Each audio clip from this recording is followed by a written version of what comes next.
Welcome to Finance Video in our second Master Series. I do believe this 69th video in our second Master Series, the 18th video in our basic processors, and the 5th video dealing with reverberation and convolution.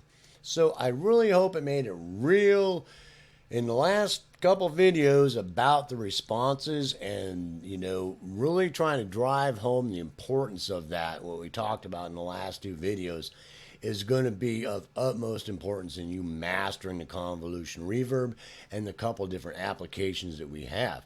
The first application is bodybuilding, a type of sound sculpting that's only available to us through convolution, and also trying to add spatialization. So now we've got another issue that basically is a problem that is debatable. So I've made some notes, but for the most part, whenever we've got a couple things, situations, stages, and things like that. So when we talk about stages, it's pretty obvious that anytime you're doing stages that, you're doing, really keep it in mind that you're doing bodybuilding first, that type of sound sculpting, then spatialization.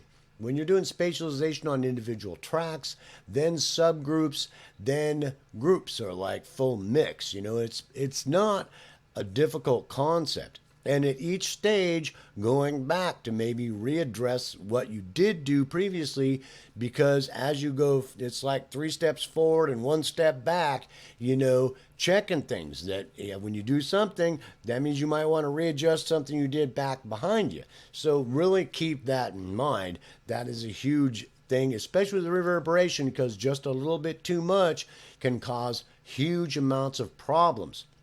So that when you've done your bodybuilding and you go on to spatialization, that, you can do bodybuilding not just on individual tracks, but you can do bodybuilding on subgroups, and you can do bodybuilding on a whole mix, just like you're doing spatialization, but they're two separate applications.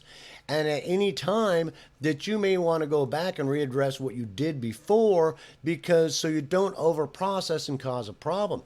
Like if I'd say I did my reverberation spatialization, or it could be my bodybuilding, either one of them, that I get to my main mix and my main out going through my processing, and I want to add so much that I've been decided that, I'm adding so much, and I might want to go back and add more or less to individual tracks or subgroups so that I want to add a little bit more to the overall group, but it's causing a problem because of how much I added on.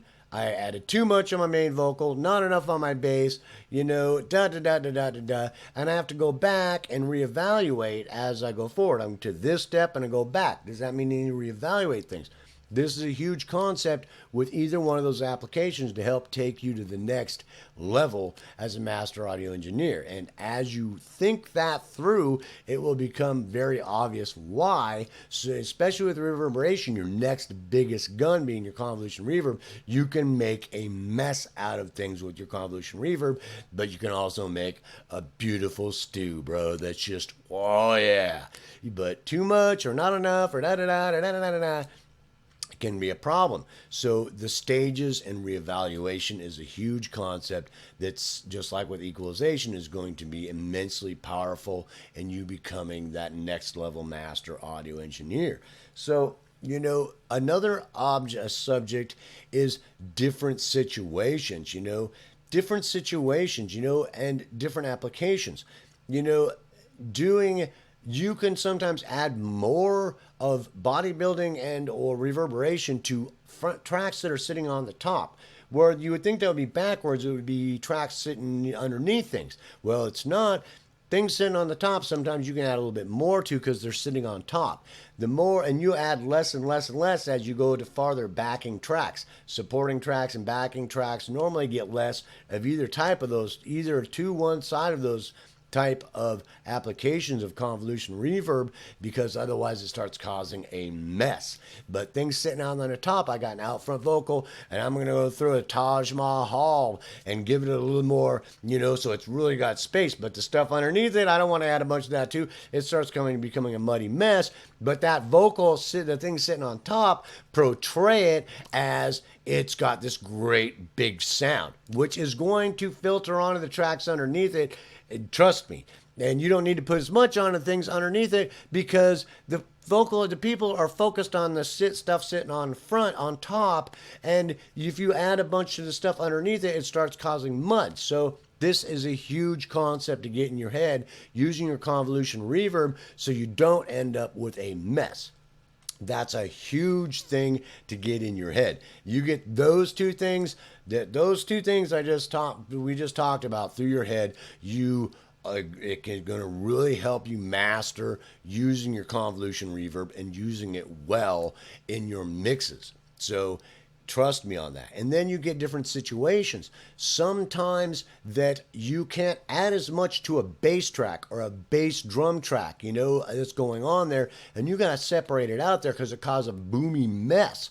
Or you can add more to a sitar in the mix and it's okay. Where on a guitar or something that's got a lot of processing on it, or you've done a lot of bodybuilding spatialization on it with doubling the tracks and widening the stereo field, that you're going to have to back way off on your bodybuilding and your reverberation, because otherwise it starts multiplying a mess and it's too much. So these different situations you really have to think about, as you're using your convolution reverb in your next biggest gun, that this can be a problem. Different situations are going to cause for different applications, and thinking about what else you've done, what else you're going to do with spatialization, stereo field work to fatten things up, that you don't want it to cause problems. And or different instruments, a piano that I might be able to do more with a piano than I could with a guitar because of the sound it is.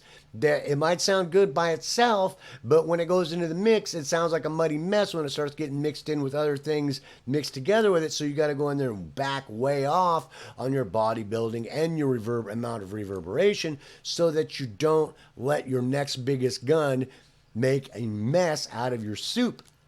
Does that make sense? These concepts are huge. And the last concept that I want to talk about, that's a huge concept that I didn't really address in the first Master series, because sometimes when you get to a point you're doing really well, I don't frown on you using two different, if you're like doing stereo field work and you split two tracks or double tracks and you use a different reverb on one side from the other to give it a little bit different feel with a different frequency response or something like that, I don't frown on that too much, but you've got to do a pretty good engineer to be able to balance that in the mix and that not come out to be a muddy mess. So primarily for you to become that next level master audio engineer, don't mix and match them. If you're going into a production and you're decide you're going to use the medium hall on here, stick with it. Out front vocals might get a C50 size. Stuff farther to the back is going to get smaller sizes and lesser amounts, but stick with that. If you're going with either the normal response or one that's a flat hall or one that you've EQ'd to be a little bit brighter, stick with that initial response. Stick with that medium hall and that response. Don't use this one on one and then this other one on a different one, because the problem is it's a huge, powerful tool. And we haven't even got into some of the parameters to even make it more complicated. But just the initial responses themselves carry harmonic content, spectral content, and the response itself is shaped a certain way. It gets so much stuff coming back on it that it's shaped a certain way. So if you mix and match them, not only do you get frequency spectral content conflicting with each other, but you also get impulse response content conflicting with each other. And trust me, music is really complicated. You don't want to complicate it anymore. Does that make sense? Now, there are applications to where you've got a synth that's solo, or some other instrument that's solo that you want to do some wild stuff to it, and it's just weird, wild, wacky, nut whack, that's cool, all right? But if you make the whole mix like that, you're going to end up with a mess, and you're never going to master the convolution reverb and the next biggest gun it is by making a mess of mixing all these things up to where you've got, it's like, NASA audio engineering is dealing with really complicated mathematics to filter out one sinusoid, right? You've got bazillions of sinusoids doing all kinds of stuff all over the place. Convolution reverb multiplies everything. The bodybuilding we're doing and the convolution reverb, that's spatialization, is multiplying all kinds of things. You multiplying all kinds of different harmonic spectral content and frequency response, impulse response content into there to be bouncing all over the place is a recipe for disaster. So minimalizing that to where, a lot of times you listen to a really great album or a really great song that's been done recently by a really good engineer, and you start talking to them about the bodybuilding spatialization that you've done, and you listen to it, you're not hearing that stuff. You're really not, but if you took it all off, you would notice it. You would, but you really don't go, oh, wow, the bodybuilding you did on that and the reverb you used on that and da-da. You just don't. You don't hear it. It just sounds great, dude, because a really good engineer didn't destroy the soup by making a mess out of anything. The better you get at doing these things and the better technology gets, the better that everything's going to come out sounding, obviously, right? So master that concept of not making more of a mess, to use it to make things sound better, but not causes a mess out of what's going on. And that's a huge concept, not adding more. When you know how much time you spent cleaning up things in RX6 or RX and filtering with EQ, high-low pass filtering, notch filtering, all kinds of things that you've worked on, sound sculpting, that, you don't want to add a bunch of harmonic content and or impulse responses carrying bad content that you don't want mixed in there, all of a sudden mixed right back in there. And you don't want them conflicting. You don't want, this one, conflicting with this one, because they will. There's plenty of spectral content already inside your mix. You know what I'm saying? You don't want to add outside influence as much as possible, and you want to control that. And putting in it and choosing one and sticking with it, with whether you're dealing with bodybuilding or whether you're dealing with spatialization, is a huge concept in your head, so that it's empowering you rather than causing a mess that is uncontrollable, that is causing you issues, anomalies, conflicting things happening, spectral conflictions, all kinds of problems that it may not seem like it so much, but, like we've talked about, mixing's music is the spectral domain is hugely complex.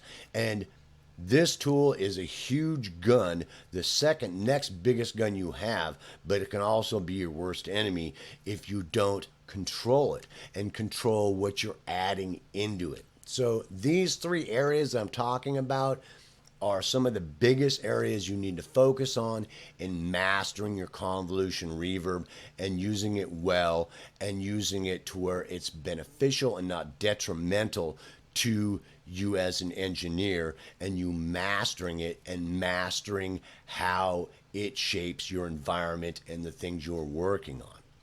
So I hope that made that really clear, and I hope that I stressed the importance of those three areas, how important it is for you to think about that, focus on that at every stage whenever you pull out this tool. What's it doing? What did I do previously? What's the situation? What else am I going to be doing? What did I do before to it? Am I mixing? Don't, make conflicting decisions, mixing and matching things that are already, convoluting a very hectic environment that can eventually cause mess, instead of this really beautiful, clean sound that's just, everything it's in its place, but things are blending and da-da-da-da-da, and you get this great balance of blending, mixing, but things preserving the identity, instead of this mess that the convolution and reverb has helped you completely destroy your mix. You might as well had a 357 in your hand, bro. You know what I'm saying? And I know that sounds funny, but it's very true. So please take that into consideration. I certainly hope you enjoyed this video and that advice, and I will see you in the next video.